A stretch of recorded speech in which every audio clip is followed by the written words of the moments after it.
Gentlemen, and for those of you whom I'm seeing for the first time today, welcome to the second day at IRF 2011. E-commerce, online stores. We've had an interesting and checkered history of how those have worked in the past. Those of us who are old enough to remember the dot-com boom in 1999 and 2000 are also old enough to remember the dot-com bust in 2000 and 2001. Were there any lessons to be learned from that? Should we ignore what happened then entirely and start afresh? Well, we have a great panel here today that is going to be telling us just what it takes to be successful in this space. We'll learn from their experiences. We will learn from any mistakes that they've made. Of course, none of them are actually going to say that they've made mistakes, but I'll leave that to us to find out. So I'm going to call up on stage in no particular order Vivek Mathur, who's CCA and VP, Corporate Planning and E-Commerce at Shoppers Stop. Sandeep Malhotra, who's CEO of Home Shop 18. Samarjit Singh of Ixula. Rahul Narvekar, co-founder Fashion & You. Manmohan Agarwal, founder Yebi.com, formerly Big Shoe Bazaar. There you have it, formerly. They had to change their name. We all know what that means, don't we? Watch that boy, watch him. Tony Naveen of Snapdeal.com. Kashyap Dera, President FutureBazaar.com. K. Vaithishwaran, founder and CEO of India Plaza. Daniel Rebhorn, managing partner at Embitel. Arjun Basu, co-founder of Maidala. And our lead speaker for this morning, Anubhav Kushwaha, Director of Business Strategy and Alliances at Reasoning Global e-Applications.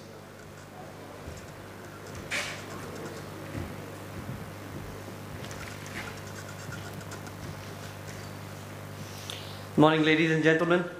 So we'll kickstart this session just by talking a little bit about what we've learned working with many retailers, fielding questions like, should I do e-commerce? Why should I do e-commerce? How costly is it? Can you explain how to do e-commerce? All kinds of questions. So to start off, I would just like to talk about some numbers.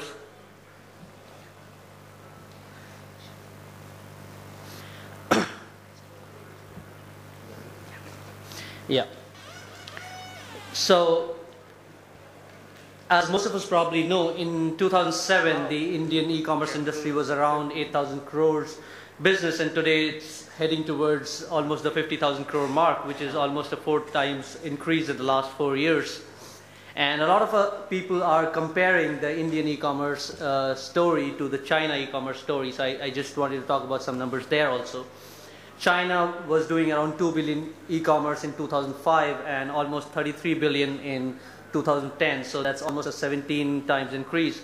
So building on the premise that Anish initiated, essentially there is definitely some movement in the market. There's some fundamentals in the market that all of us are looking at. In terms of retailers, retail e-commerce or e-tailing is also doing fairly well now. It's a decent sized business at 4,000 crores almost, and products of all kinds including electronics, jewelry, shoes, fashion, books, you name it, are being sold online today. So what really is driving e-tailing this time around? So there are 3 main things that we probably look at. One is consumer confidence. So how confident consumers are in terms of buying online. Some of the things that drive that confidence today are there are ways to shop securely online. You might have noticed when you shop online in the last 1.5 years, you have to enter a second password. So there are things that the market is doing to make this entire experience secure. There is entire notion of peer endorsements. I see my friends buying online, so probably I might also buy online. There's an entire range of flexible options that are available for consumers, whether it is in terms of shopping, in terms of payments, in terms of logistics, in terms of paying when I get the good at my doorstep, and so on. And consumers are seeing a lot of brands or retailers that they know of online, and that is also driving confidence. In terms of value, the very fundamental values of retail are also driving e-tailing, which is promotions, offers, selection, and convenience. And retailers are also building capabilities more with the help of the entire ecosystem coming together with payments, logistics, technology, and different channels such as mobile, social, everything available at the disposal of retailers.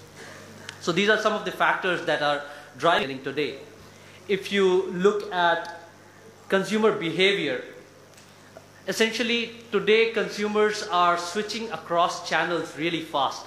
So it's no more about, we used to talk about multi-channel commerce, but it's no more multi-channel commerce because the experience is not limited to one particular channel anymore. I may find a comment on Facebook which may trigger my purchase cycle. I may get an SMS coupon on my phone which may trigger my purchase cycle. And I can go and research either on my mobile or my iPad or on the web.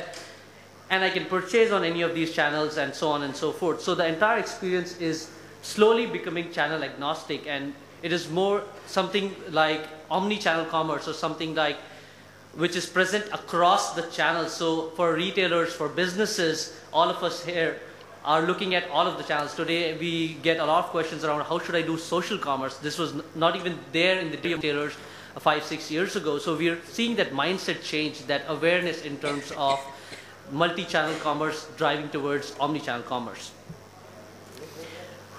So what does this really mean for Indian retailers, and why does it make sense for us to probably try out or start doing e-commerce? So firstly, there's the opportunity. So there's a decent number of consumers online. There are consumers who are there on social networks. Mid-sized retailers are also doing decently well when they're going online. They're seeing traction, so which means there is consumer confidence and there is consumer activity. Many partners are there in terms of logistics, payments, technology, advertising. There are many companies which are there to help out retailers so they don't have to build in-house capabilities to do everything. And consumers are actually looking for retailers. We did some analysis in terms of how often do consumers look for offline brands or offline retail stores online, and we see a very, very healthy numbers there, where retailers, whether it is a mid-sized retailer, local retailer of Hyderabad, or a national retailer, they're seeing good consumer attention. And another aspect of it is today it is not difficult, as I mentioned earlier as well. And if you look at some of the other trends, even in tier 2 and tier 3 cities, we are seeing demand both on the consumer side as well as the supply side. In terms of our own experience, almost 3 out of 5 organized retailers that we meet today are thinking of doing something with digital commerce, starting it seriously. Another statistic that probably will endorse the point on how valuable it is for retailers to do e-commerce is in the US. Recently, a top 100 list of e-commerce businesses was published, and around 90 of those were offline brands. I would quickly like to talk about an experience, something that we experienced, where I want to talk about how retailers look at e-commerce, what they ask us, how they go about doing it in today's scenario. So I'm talking about a mid-sized fashion retailer. They have around 7 stores in Hyderabad, and they're very strong in ethnic fashion, in all of your ethnic dresses. And they have an in-house operations team which does all of their operations management. So they came to us and asked us, should we do e-commerce? And if yes, how? And when the first time they came to us, their pitch was something like, I want to build an e-commerce for ethnic, just like Samsung is for mobile. And they said that within the first month of operations, I'm expecting around 1,000 orders to come to us. So we started talking to them, understanding what really they want to do, what are their core strengths. And after a week, we realized that we were talking in terms of, let's first build an online store. Let's first understand what our target audience is. Let's first understand how we can reach them and influence them. And then build something which is repeatable and scalable. So that's the approach that really works for retailers as we're seeing it. In terms of what they did, they brought all of their top selling products online. They brought a whole assortment of merchandise online. They started doing promotions online. And they also very smartly used gifting to attract new consumers through existing consumers. So they gave out all of these gift cards almost for free to their consumers that they could give to someone else to use. Now, as you would notice, most of these things are very, very regular aspects of retailing, and it is all about converting the same ideas to a different channel. Using all of these, they build an online store, and obviously they focus on customer experience, so things like flexibility in making payments, a good delivery experience, linking the online and offline experiences. So if you go to the site, you can still go to the shop and buy it there in the physical store. And the whole idea of observing the trends, analyzing it, and building a repeatable model which you can scale from 10 cities to 20 cities to 100 cities. That's the kind of a flow that they adopted, and they were fairly successful at it. If you look at the whole setup that they are currently using, they have a technology platform, they have a payment processing platform, they have a logistics partner, they have an in-house operations team. They have assigned one of their stores as a fulfillment center, so all of the online orders actually go to that physical store where the store manager manages those online orders. And they have support from partners for managing the design and activities like that. So all in all, if you see, there's not a lot more than their usual retail activities that they are forced to do when they're selling online. It is all about just channeling it and adopting it to the new channel. So while working with them, we kind of came across this whole idea of what are the key points that I should look at in terms of making sure that my probability of success increases. So the first part that we discovered was planning and focus on customers and scale is fairly important for retailers. Because often we try to just think that if I'm selling 2,000 or 5,000 products offline, I can do that online as well in a matter of no time. So it's a new channel, it's a new experience, you have to build for that. So you have to build an effective customer acquisition strategy, you have to do things like providing a rich experience online, you have to provide flexibility to the consumers and focus on customer service. At the same time, you have to manage your costs. The bigger costs in terms of technology, advertising, operations, and support are probably areas which scale up as your online business scales up. So those are areas to watch. And one should always remember that e-tailing is nothing but retailing. So you need to know your target audience. You need to focus on your assortment strengths. You need to know that consumers always come for promotions, offers, and selection. And you have to be present where the consumer is present. So if the consumers are using the mobile, you have to be present there. If they're present on some other websites, probably you have to be present there as well. And we'll talk a little bit more about that. Some points that I just wanted to make for brands who are not really retailers, but who are brands whose products are sold by others, by dealers, by other retailers. A very important aspect of e-commerce today is content or customer experience of products. I need to find out what is the megapixel count of a particular camera or all the different specifications. I need to get the correct experience. So for brands, it is very important to push their content online, not for the sake of doing commerce themselves, but also to ensure that retailers who are selling their products are passing on the right message to the end consumer. And consumers are searching for brands as well. So, names like Sony or Samsung are very commonly searched online. So that brand experience is also very important. This is the affiliate model that I was talking about. So obviously customer acquisition is costly. You have to advertise online.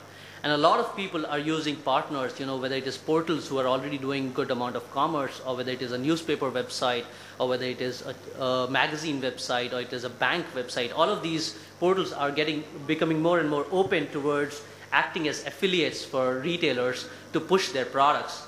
So you need to be where the consumer is. Using the same fundamental, you can promote using these affiliates where the consumer base is already present. So you don't have to bring those consumers to you. Towards the end, I just wanted to talk about some anecdotes just to keep us thinking through the rest of this session. So one of the camera merchants, he's a very small camera merchant. He did some promotion online, and he sold almost 200 cameras in a single day through an online promotion. And that was equivalent to his one month sale at his physical store. One of our apparel merchants got almost 70,000 consumers following them on Facebook in just 4 months.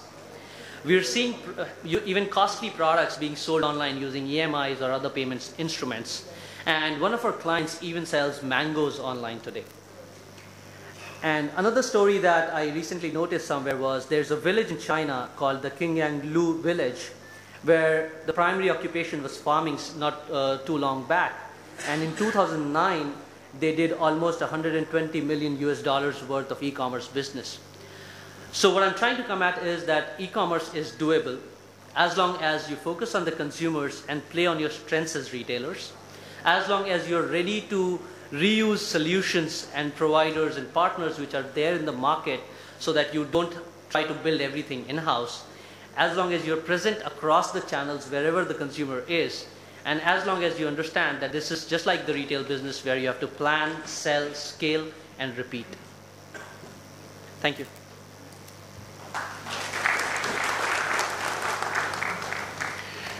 Thanks, Anubhav. I'm going to very quickly just go down the line and ask each of you to spend 2 minutes each, not more than that, telling us what you do in this space and why you do it. So, let's kick off. I'm one of the founders of MyDollar.com. We were the first sort of deal site / marketing platform. It's been about 2 years since we've been in this business. It's been a fascinating experience. You know, in terms of merchants, I think there's a huge need for merchants to use our platform as well as, you know, to get access to the consumers they want to acquire. Ours is a performance-based channel, so they actually don't pay upfront, but so it makes the opportunity cost for them very low. You know, but for them, it's you know, we've seen when we launched, and as Anubhav rightly said, you know, it was really getting the business fundamentals intact.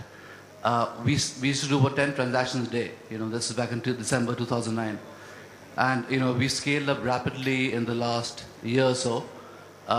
We're in multiple cities across India, but it's fascinating. You know, I think across you know, the e-commerce, you know, recently we opened a product called MyDollar Mall, which enables merchants, large and small, to, you know, build an online store using our traffic and using our tools. And we've seen some fascinating response to that product. It's essentially, you know, it's everyone realizes they need to be on this bandwagon, and there's a huge need for it. You know, it's if you see the US story, you see the China story. It's you know, we know it's been taken 10 years for us to get anywhere, but I think really we're the starting point of really a J curve where we really accelerate in terms of enabling merchants, enabling e-commerce across each and every vertical, whether it be mangoes or electronics or whatever. So that's it. As an e-commerce service company, and we are helping several clients worldwide to be successful in e-commerce. So there are definitely a lot of different things you have to think about if you start e-commerce. You need to think about technology, content was already mentioned, marketing. I'd like to raise one thought at that point of time, and we have a lot of people here on the panel which are just pure e-commerce companies. Assuming that not all of you are in pure e-commerce, you might be into brick and mortar retailing. I think one important part is that, that's my experience with 16 years in the e-commerce service area, is that you will never be able, or the probability of being able to beat these guys is difficult, because you know they're focusing on e-commerce and you have also your other business. So I think what you should think about is your advantage of having a local presence of your stores. Means you need to connect your channel, your online channel, if you do that, and connect it to your online stores. You can have approaches like drive to retail, from web to retail. You have kind of approaches of drive to web from retail. So you might want to not to lose your client, which is typically buying in your stores. You don't want to lose them in the internet. So I think the combination of channels, and we have seen some more channels, the web-based, the mobile-based, the brick and mortar-based channels. So connecting these different channels will be a big opportunity for those who are today into brick and mortar or classical retail business. My name is Vaidishwaran. We're probably the only e-commerce company that's been surviving from the last millennium. We started our first company in 1999 And then in 2001, for some of the reasons that he was mentioning, we had to change our name from fabmart.com to fabmall.com. We went into offline and online groceries, and we continued with that business. And then in 2006, we had to sell that business off to the Aditya Birla Group. And since then, we changed our name again for the third time, and now we're running this as India Plaza. We're a multi-category retailer, and we're beginning to see serious traction. I mean, I've been in this space now for 12 years, looking at the day when e-commerce will really take off. There's a whole lot of talk that we've reached the tipping point.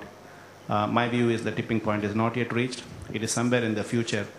And I've always believed that real e-commerce in India will happen when offline retailers embrace online, not when online retailers are selling online. So I think the big boom will happen when real physical retailers get onto the web, not when .com companies continue to sell on a poor play basis. Hi, I'm Kashyap Devra from Future Bazaar, which is part of Future Group. Before I start, I want to do a quick poll. How many of us have actually shopped online in India? Wow, okay, so we have a very educated customer base here. Well, at Future Group, we focus on consumption in India, and what we're seeing is that consumption is growing at a very good pace in India, but we're not adding real estate or land anytime soon. The population is growing, consumption is growing. We're home to about 18% of the world's population, but only 3% of the world's landmass. Most retailers across the world usually look at e-commerce as a threat, and then they react to it, and once it becomes a customer behavior, then they start doing stuff in it. The way we look at it in India, it's a unique situation where we cannot cater to growing consumption in India unless we go digital. And we call it digital commerce instead of e-commerce because we look at it as selling to the customer without actually keeping inventory in the store. So for us, fundamentally, it's about the website, the phone, the mobile internet, a kiosk at the store are all different channels to cater to the same consumption need of buying without keeping inventory at the store, instead getting it delivered at home. As Future Group's digital commerce, we're currently focusing on getting the best deals from across the group, using our merchandising strength, using our understanding of consumption across our stores across the country. We get about 200 million footfalls across India every year. We're using that to figure out what is it that customers want and bringing those deals through various digital channels to the customer. That's where we are today. We have actually made a bunch of mistakes over the last 4 or 5 years that we've been in existence. And one of the big changes you'll see is instead of looking at technology and website creation as something that we outsource, we are bringing a lot of young blood in to the group to take the lead in e-commerce. And my own story is I came into the group through an acquisition of a company, and that's one thing I wanted to kind of share with you guys. Thank you. I'm Tony from Snapdeal. Just to give you a perspective of how the e-commerce industry is, I'll just throw some figures. 750 million, I'm sure, is everybody knows, is the number of mobile users in India. 10% of that, which is 75 million, is the number of active internet users, and 10% of that is the number of people who have actually transacted on an e-commerce site last year. That's the potential that there is in India. Another figure is the figure that Abhinav had quoted in terms of the size of the e-commerce industry. That's perhaps probably around 4% of the total retail industry in India. Estimates say that would grow to probably around 8 or 9% in another 2-3 years. Although it's still a small percentage, it's a fairly large number. So yes, there's a great opportunity. Everybody knows that. I don't have to repeat that. But what we believe in Snapdeal is that this entire success that we've had so far, we're in about 25 cities. We'll be hitting about 100 cities by the end of the year. We have about 12 million subscribers, and we're growing about 75% month on month. And all that we believe from experience in the last 1.5 years is completely based on execution. We really don't do too much of research-oriented stuff. We just go ahead and execute and then figure out if it was the right thing or not. So that's something I wanted to share with everyone. And with respect to the challenges, I think a couple of things that we still trying to cope up is, one is with respect to the slightly higher cost of acquiring a customer, and number two, if we were to get into another business, we would probably get into the business of a payment gateway. That's completely insane over here, because 90% of the people who visit a site just walk away. Probably only 10% or less than 10% actually go ahead and transact. And out of the 10%, 5% are probably even unable to transact because of the payment gateway issues. Yes, you can look at it as an opportunity. If you can improve that particular percentage, then I can double my business overnight. Thank you. Hi, I'm Manmohan Agarwal from Yebi.com. Yebi.com is a multi-brand, multi-category online departmental store. And we are an online retailer. The categories we deal with, we started with shoes, and we sell jewelry, we sell bags, we sell mobiles now, we sell cameras, and there are more categories which would be coming shortly.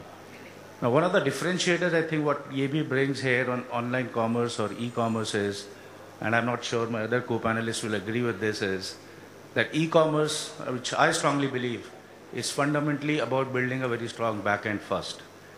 I think, and I'm assuming, that a lot of people generally perceive and believe that e-commerce is all about setting up a website and put up a catalog and getting some traffic from somewhere, and the transaction will start happening. I think that's not the case. As walk-in retailers, you know how important is your supply chain and back-end to service a store, and the fundamentals of retail stay the same in online retail as well.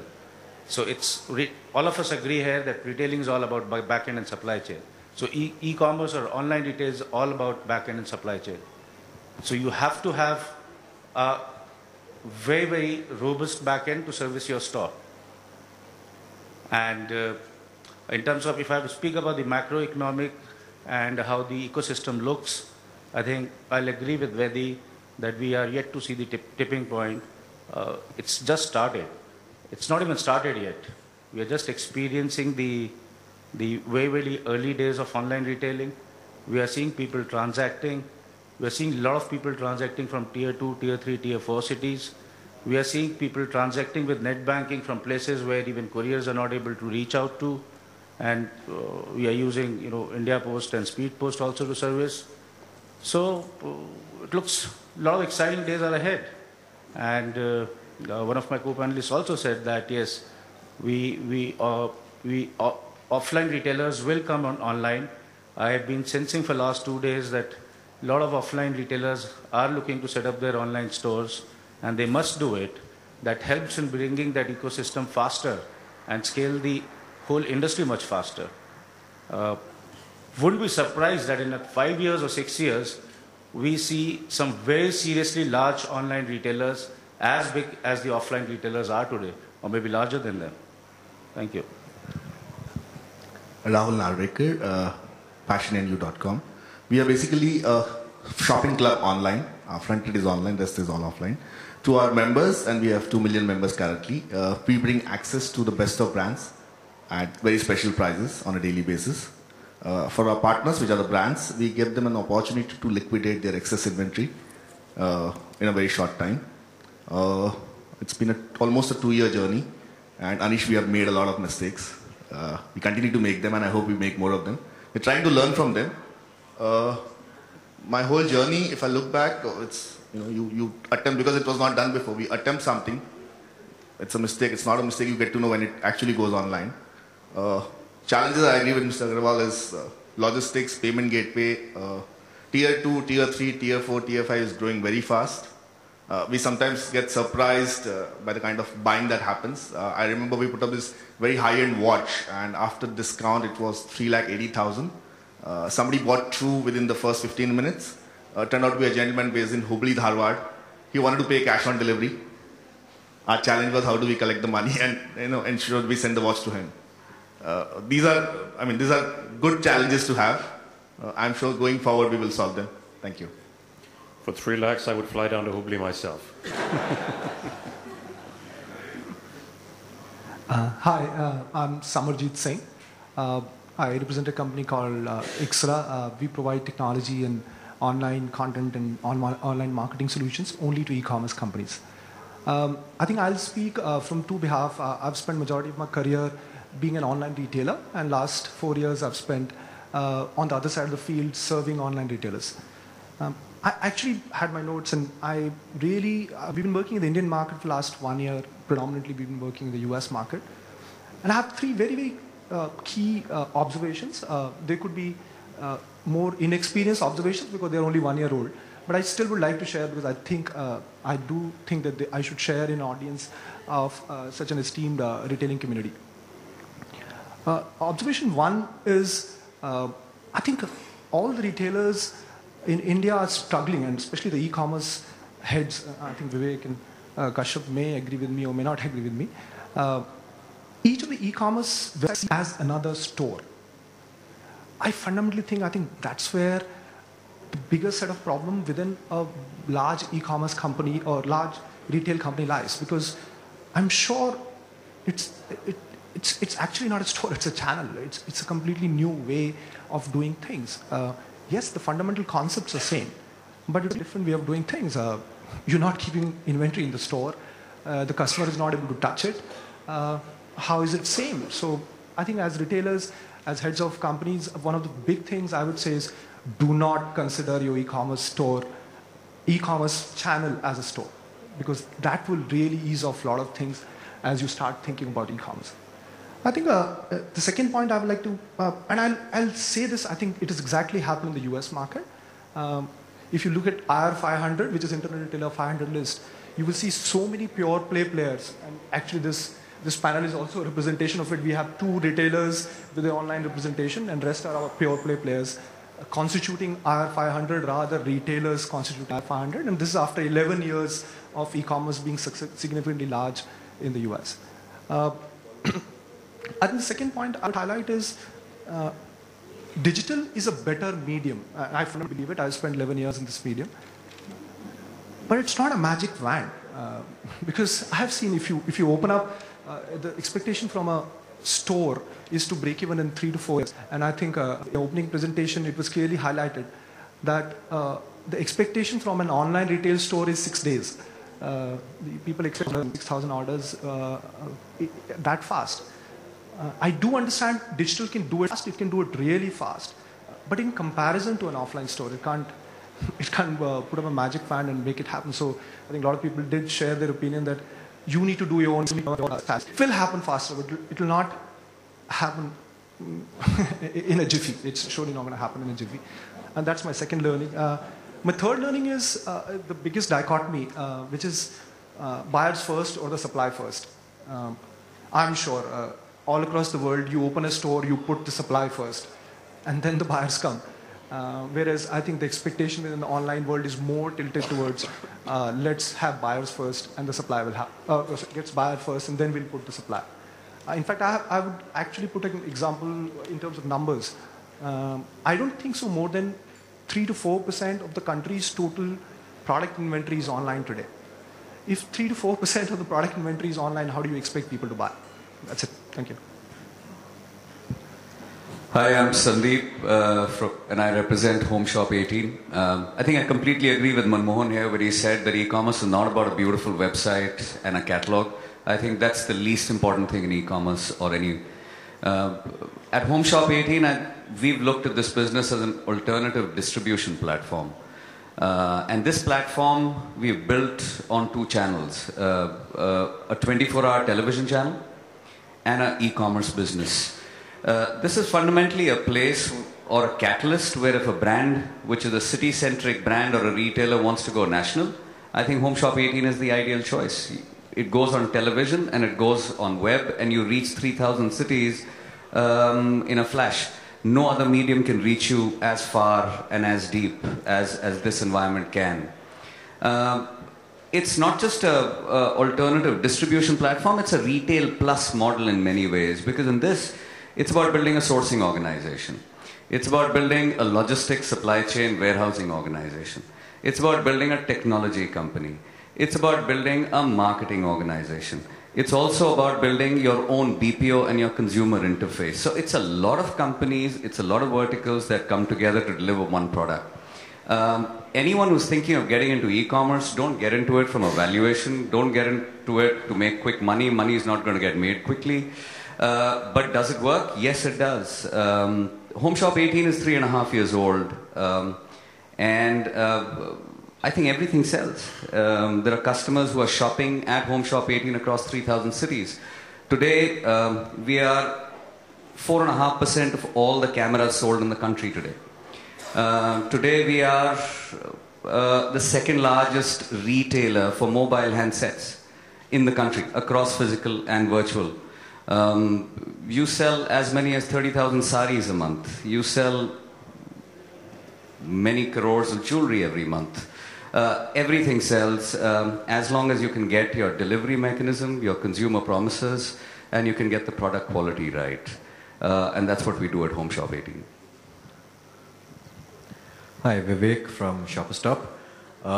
We started up shopperstop.com about 3 years ago, and we were clearly, our objectives were driven from, one, of course, we looked at, we'd been attending conferences and reading case studies on how online retail is growing, but we needed to find our own reason for why we should be doing it. And our reasons for doing it really stemmed from two large facts. One, while we have one of the largest bases of loyal customers within the country, as far as retail goes, we also realize that a large proportion of their spend on the categories that we sell, which are primarily clothing and accessories, are spent elsewhere, not in our stores. So we realized that there was a large opportunity for us to target the same customers who shop in our stores, and possibly they're spending a part of their money elsewhere because of reasons of access or convenience. As you know, for those of you who are familiar with our format, we are really a large box format, so we don't really have Shopperstop stores every 5 minutes away from where you are. So certainly we believe that access and convenience could be one of the large factors driving customers to spend elsewhere. And therefore, if we could capture a small share of the money that was being spent elsewhere, that would very much justify the reason for us to be in this channel. The other, of course, given that we are a large box format, it would be a long time before we actually could establish a physical footprint in many of the tier 2 and 3 cities, which may not really justify a store of 30, 40, 50,000 square foot as we typically operate. So to be able to reach out into these markets, we believe that the online channel would be the most efficient channel to reach out there. And of course, we also looked at the opportunity for gifting, targeting the NRI segment particularly, where Shopperstop is reasonably known. So these were our reasons for starting up Shopperstop.com. And for the bricks and mortar retailers present here today, I think it's not a matter of if you should be online. I think it is more a question of when. For most retail businesses, I think, for us, the largest reason for us to get into online was because our customers would expect us to be. Because the customer segment that we target, which is the more affluent, upwardly mobile customer who are short of time, and hence we found a good synergy there. So I think it's important that one does, if a retailer is looking at developing an online play, it has to be done for the right reasons. So, like I said, our reasons for doing it were to build a multi-channel play for Shopperstop, which is a very different objective and a very different approach to developing it as many of the pure plays here. And since we are trying to do it substantially differently from how the pure plays are doing it, I think it's a somewhat different trajectory from how the .com businesses are evolving. Okay, let's take that 10-year journey from FabMart to Flipkart. What's changed over the 10 years? 10 years ago, one of the biggest issues was payment. being able to transact on the internet. What's changed? Credit cards, most people still don't have them. Online banking is still an issue. Payment gateways, the RBI has made it more difficult, and every time I now want to transact, I have to go through 2 sets of codes. Why is suddenly online retail, digital retailing, e-tailing, whatever we want to call it, why is it suddenly more viable now than it was then? What's changed in the environment? What's changed in the landscape?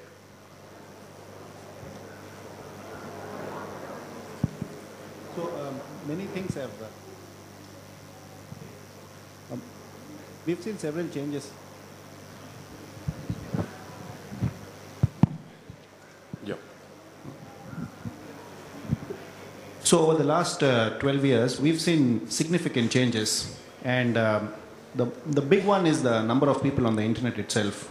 In 1999, when we started, there were less than 3 million people on the internet in India totally, and the number of people transacting was less than insignificant. That number has changed by about 10-15 times. So the good thing about India is we start with such large numbers, 1 billion people, millions of people. Even if you take a small percentage, they start over time becoming a large number. So I think concerns remain, issues remain, challenges remain, but the number of people organically have grown so much simply because the internet has become so much a part of our lives, and a small percentage are now beginning to transact. I think that's made a big difference. Second, the comfort of the medium itself has changed.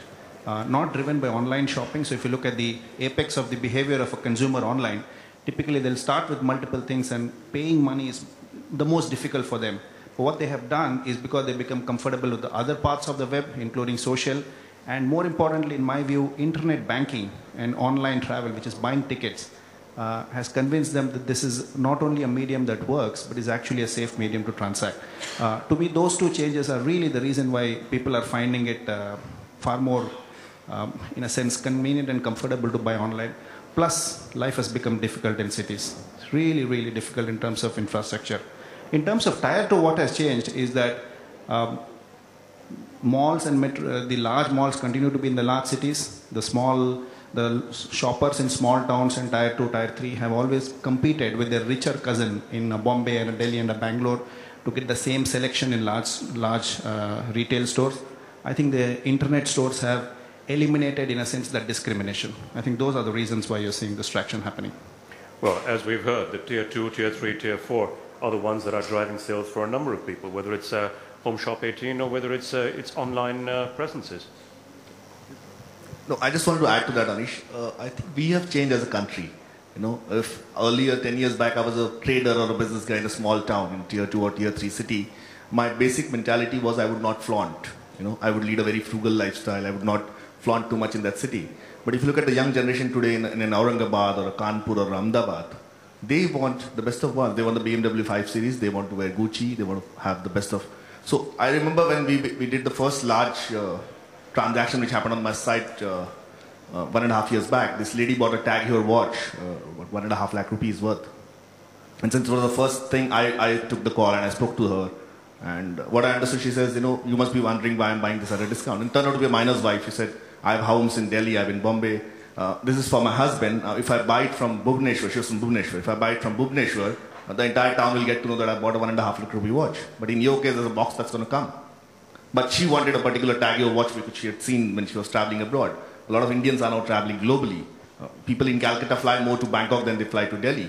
They have access to all the international brands and they want it today. So that trigger has also changed.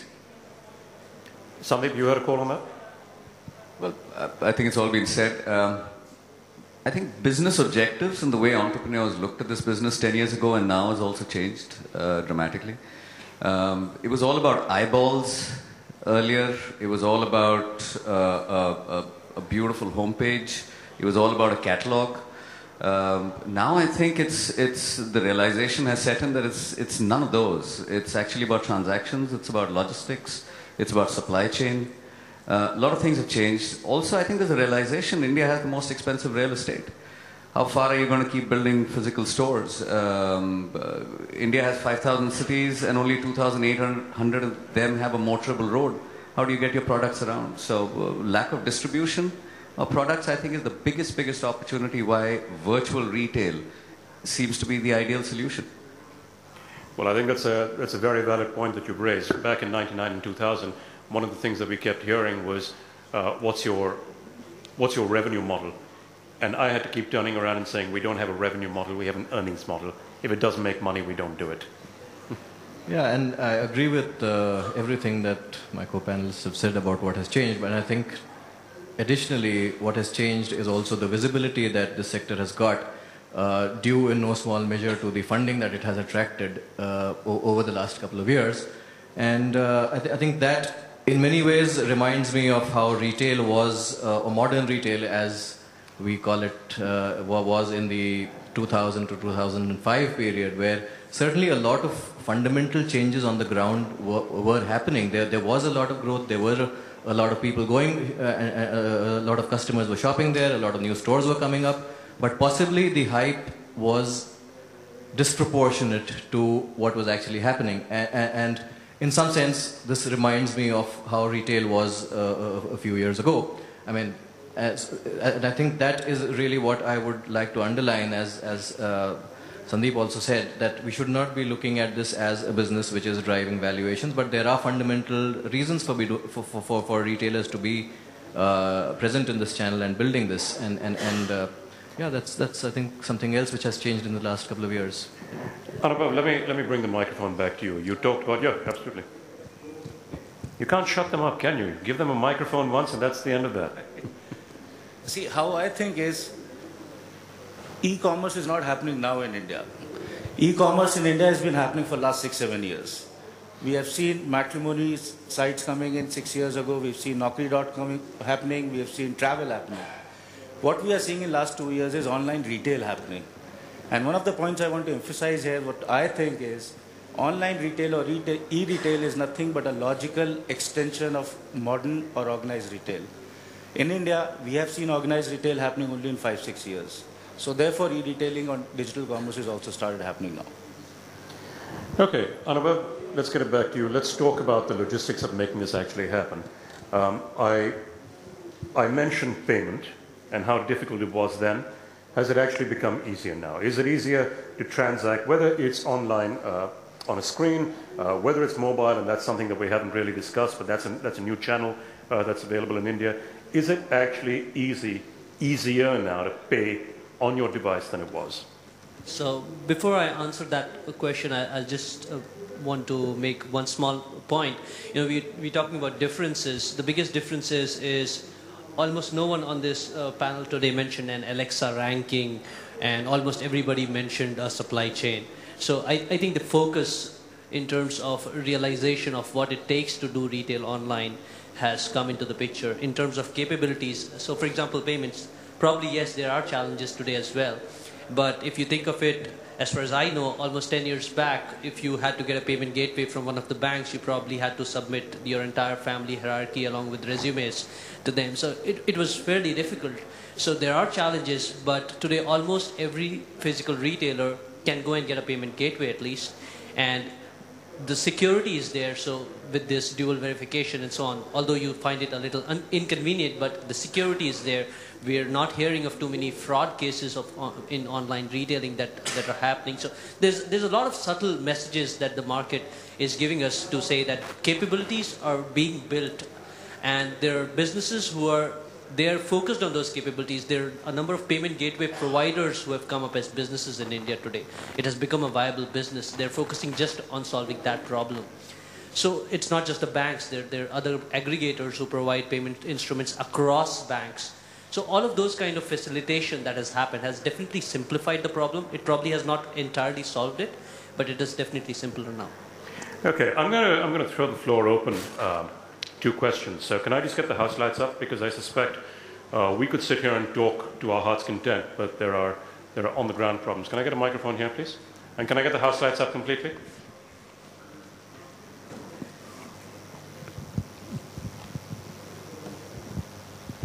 So what specifically are you asking? What is the challenge in supplying the watch? Yeah, supplying the watch. Or See, of course, there are challenges in terms of when you're sending high-value items out everywhere, anywhere in the country. So there are certain areas where you can't do COD. Your partner would refuse to do COD. In fact, I remember an incident where we had sold a watch to a lady in Hyderabad, but she was living in an area in Hyderabad where the courier partner refused to say that I can't go and deliver this high-end watch and get cash, you know. So we had to call up the customer and request her to come to another area. So these are definitely challenges in the country at the moment. Hi, this is a question for Kashyap or Vivek. How do you actually price items which are, available both online and, offline? Because I know smart customers who just go take a look and feel in a brick and mortar store and then go and shop online because they get better deals there. Yeah, we face a bigger challenge benchmarking against online competitors because it's much easier to compare the product. In a few clicks you can check what that product is selling for in all of these websites that you see on this panel. With offline, it's relatively an easier problem. In general, where we see the market is at right now is it's not become a habit yet to go to online to purchase something once you've decided to purchase it. You still have to compel the customer to consider online or digital as an opportunity. So if you have that choice, you make them consider purchase for products which are not easily benchmarkable. So where we have seen success is where we sell products which are not easily benchmarkable either offline or online, and that's where we see the best margins, that's where we see the best top line and bottom line both. So I think that's the secret sauce in the business. Hi, I'm Ashish. Question for Anubhav. What is your advice to... Can you talk into the microphone, please? Is it working? Yep. What is your advice to a small or medium retailer who wants to go online or e-shopping, whatever? Should he go to Home 18 because the infrastructure is already there? Or should he kind of develop something or his own commerce site?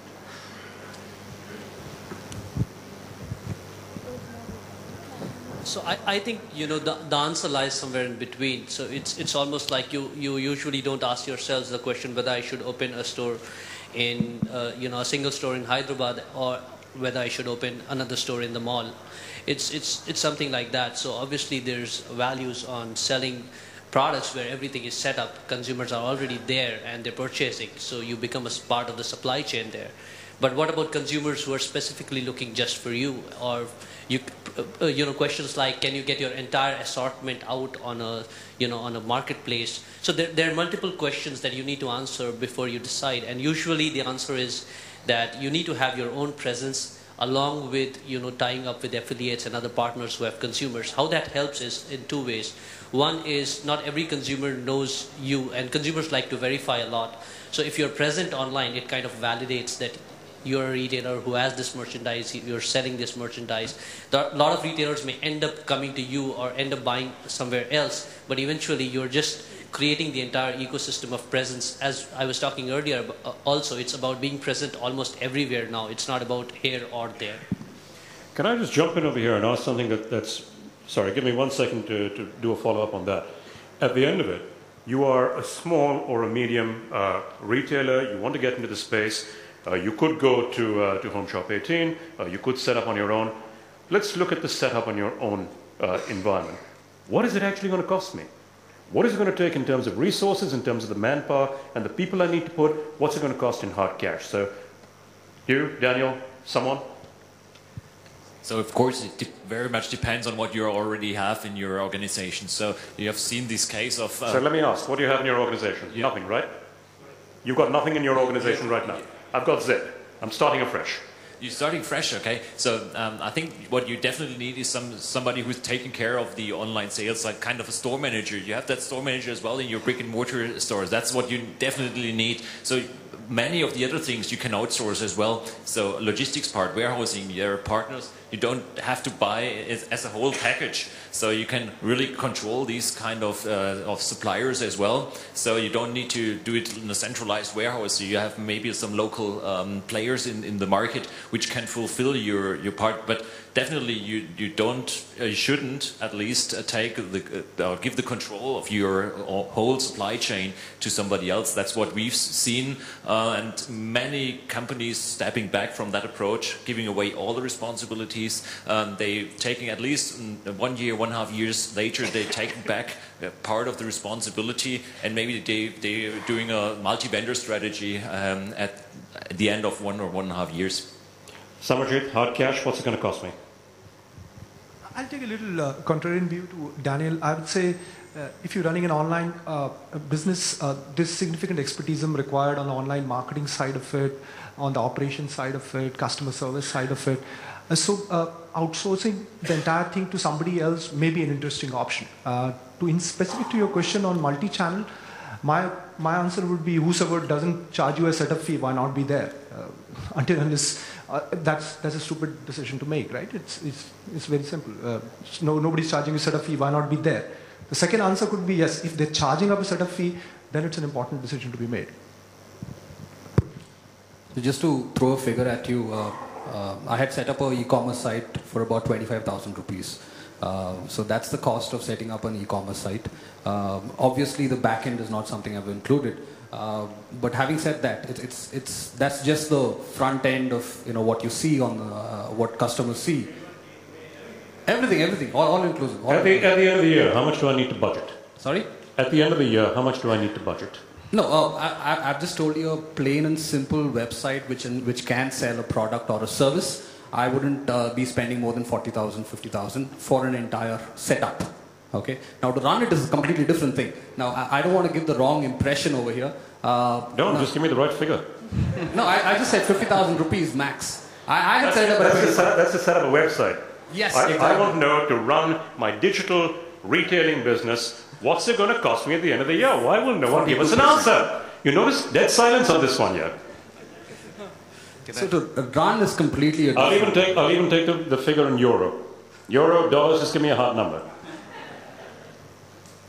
Does anyone have an answer here? Yeah, all right, there you go. All right, let's start there. Since you specifically mentioned Home Shop 18, listen, if you're certain about your product, and if it's guaranteed, you're better off selling it through Home Shop 18. No kidding. Absolutely. What does it take to, and the reason why I'm telling you is, it's a couple of 100 crores in investment, and a couple of hundreds of crores which will carry on in investment. Right now, there are already 1,000 people on board within the organization, maybe another couple of thousand which will be coming on board in terms of infrastructure. So it's about your business objective. Do you want to build your brand? Do you want to build your retail or your product brand? Then I think we play the role of an alternative distribution partner. Why should somebody or everyone build everything? It's important to leverage each other's strength. If your strength is your product or your brand, then the strength that maybe we are building is of a distribution service provider. And I think that's where the leverage needs to come out. So you're at one end of the spectrum where you take care of everything, including the logistics. I'm going to come back to you in just a minute. Anubhav, back with you. I'm still waiting for that number on what it's going to cost me. You talked about a guy in Hyderabad who has 7 stores. You had a number over there of 4 lakhs plus. Give him the answer. What's it going to take? So for a small business, it would cost something like a couple of lakh rupees for the full year, including the technology maintenance, the setup, and in addition to that, there will be a per transaction cost for which you'll end up paying to the bank, which will be around 2 to 3%. So, and that's kind of the rough ballpark figure where. Am I paying you guys anything per transaction, or the couple of lakhs takes care of everything? Yeah, that takes care of everything. More questions? Yeah, hi. I'm Rashmeet from Reliance Industries. We spoke about setting up the e-commerce platform. What is the cost of acquisition of a customer? I want a number. Is it $15 to $20, which we've heard, but I know that it's higher in the Indian scenario. So would I get a number? You want to just see that balance sheets and P&L statements as well? I'll just give a perspective on the earlier question first. I think the cost of customer acquisition it varies. It depends on who you talk to in this panel. it's, for us, I think all of us being in some way transaction oriented, the moment you do above the line advertising, your customer acquisition skyrockets. There's a need for it, you can justify whichever you want. We have not done it personally, but from a brand perspective, it might make sense. It can vary. There's no ballpark. For us, it's very low. It's over 60 rupees cost of acquiring a transacting customer. Okay. But we've kept it really low for reasons. We like to build a strong. It's not eyeballs anymore. You can have a 20 million subscriber base if only 1% is transacting. You're not really. If you're going to be Yahoo, it's a different thing, right? But I think none of us are Yahoos here. So, just in terms of setting up the website, I think, the challenges we've seen, right, in a small and medium enterprise, is we enable businesses to come online. They can upload all the catalogs. They get a web presence. They get a mobile presence through us. It's essentially a white labeling solution for businesses. The challenges we've seen in the market is not, getting the site up or getting the logistics. Obviously, is expensive to get payment gateways integrated. It's really getting how do you get customers? And it's like to your question, right? It's so expensive to acquire customers. Okay, this also adds to my next question. If the cost of acquisition for a customer is 60 rupees to whatever the figure is, does customer loyalty exist? For a retailer, does this customer stay on a line just with a site because he's getting a better deal, and does he trust that site, or would he move on to a better deal? And as a retailer, do I have this as an alternative channel to generate business, or just to avoid my customer from migrating?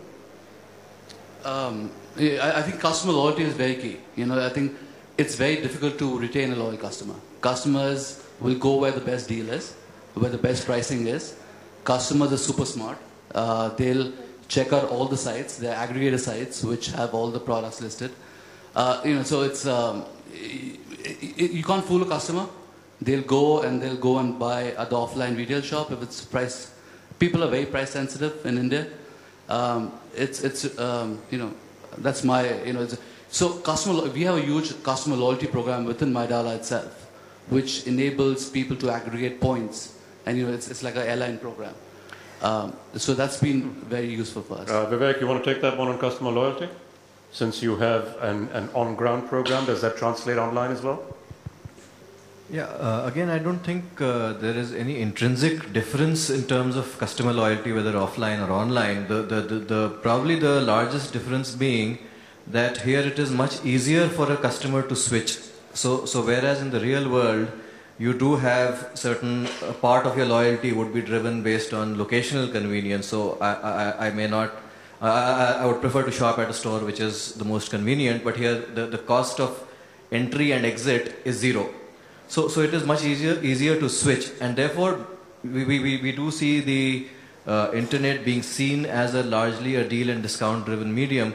But again, I think it is also to do with how at what stage of evolution we are in, because currently there are a very small number of internet shoppers, and hence conversion rates on websites are typically very small.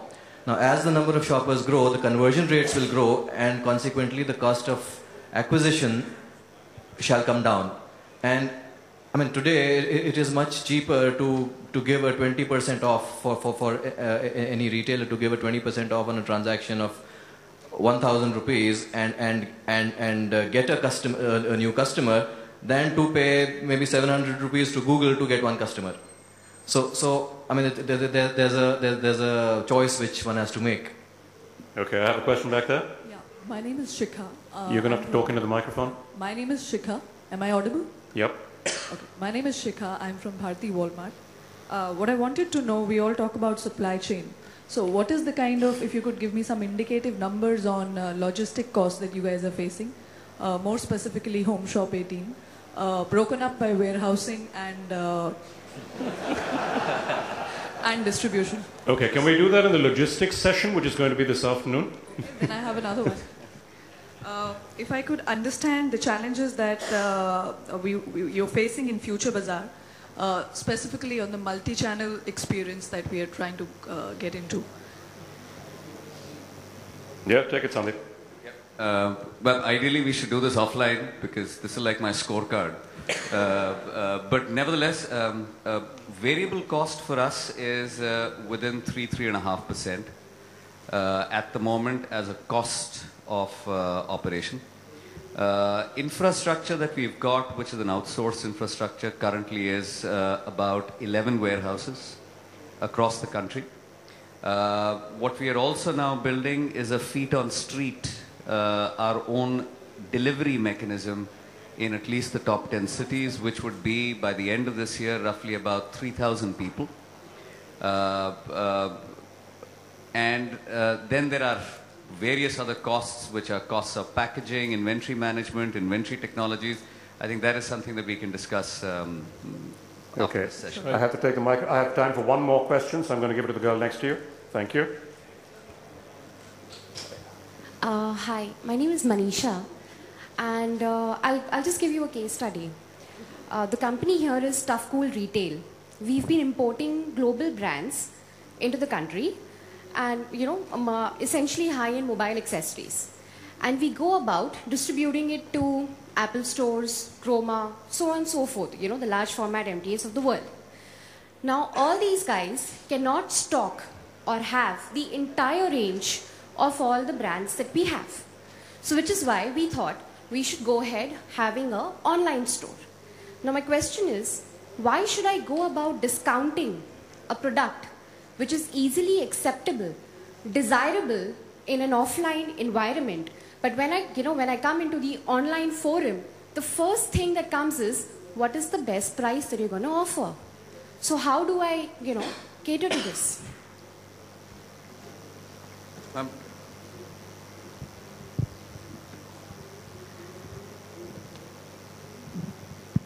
So, that is a very, very important question, and my view on that is customers who shop online get multiple benefits. Benefits of a selection that offline retailers can't offer. Benefits of shopping at, let's say, 24/7. So you shop at 2 a.m., you browse through 8 million books. The problem with these benefits is that none of them are easily apparent. So for example, if I go and tell you that you should buy books from a website because they offer 10 million books, it sounds very powerful. But you think hard, you realize you're never going to buy so many books, and sometimes it's a pain browsing so many. Then you say that, look, you should be shopping online because you could get up at 2 a.m. in the morning and shop. Again, it sounds very powerful. And then you realize you're never going to shop at 2 a.m. You're probably planning to sleep. But I come and tell you that you should buy a book online because we're giving 40% off. It hits you hard. Unfortunately, even today, online retailers will continue to use price as a mechanism because shopping online is not from moving a store from Andheri to Bandra, but from changing habits. And changing habits from a consumer level requires enormous challenge. And price is a very, very powerful attraction to do that. That's the reason you are forced to offer a price. And every customer who comes online says, what is the best price? It's also got, unfortunately, associated with stuff like online retailers don't have warehouse, they don't carry inventory, therefore it must be a very cheap business to run. That is also not true. But because you're looking at stuff on a very small screen, it thinks as if it's a very easy business to run. And therefore, even in the consumer's mind, the association with the product online is always with a low price. What we are hoping, all of us on this panel, are over time, you will come and shop online because it is truly convenient. And when you do that, online retailers hopefully will start offering prices closer to the offline world. That's my view. Okay, one last question over there. Thank you. Hi, this is Deepak from Gitanjali. This question is from the point of view of a branded product supplier who currently has established presence through own store, franchisee store, and large format stores, and planning to get online through partner websites as well as own websites. How do you recommend the merchandise mix should be differentiated across this brick and mortar channel, own website, and partner aggregator website in order to avoid price conflict between brick and mortar store and online? Let me try and answer this. I think the general perception is online means deals and discounts. That's not true. I think online is about variety, about convenience, and about value last. Value is always there, whether it's offline or online. Customer is always looking for a value proposition. So convenience and variety is very important. So to answer your question, you should go online with your entire merchandise. Whatever you have, please go online. Because the more you offer, more likely you to have a conversion on a specific brand. To illustrate this, at yebi.com, we got 70% products which sell at MRP. We do only 30% products which are selling on discounts. So that somebody said that we are hoping for that. I think that day is already arrived. We have tier 3, tier 4 stories, the broken supply chain story, all of us know. If there is a demand of a product, if it's available, it's conveniently available, you have the ability to ship it out in 24 hours, customer will come and buy with you. I have a US perspective to it. We work with majority of the US retailers. They don't undergo this dilemma. And the reason is they've accepted that it's another channel for retailing and they don't think it's a discounted channel for retailing. So if you accept that it's another channel for retailing, then this dilemma anyway will not be in your mind. Sandeep? Yeah, it's also what stage of evolution you are at. I think it's not about discounts, it's about value propositions. There are brands today which are creating exclusive products for us. So the moment that happens, you have products which are not just at the MRP, but are also not available anywhere in the physical world.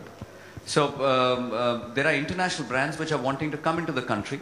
Now for them to set up a store, a physical store, and invest in inventory and then put the brand on a national television, all of that can be removed if they just come online and sell. So it's not just about discount. I think it's absolutely right. This is a misconception that everything has to be discounted. Yes, as Indians, and I'm a proud Indian shopper, we love discounts. We seek value, right? Whether we're shopping in the country or anywhere else. So if we're giving value, what's wrong in that? Okay, unfortunately, no, I have to close the session. We've run out of time.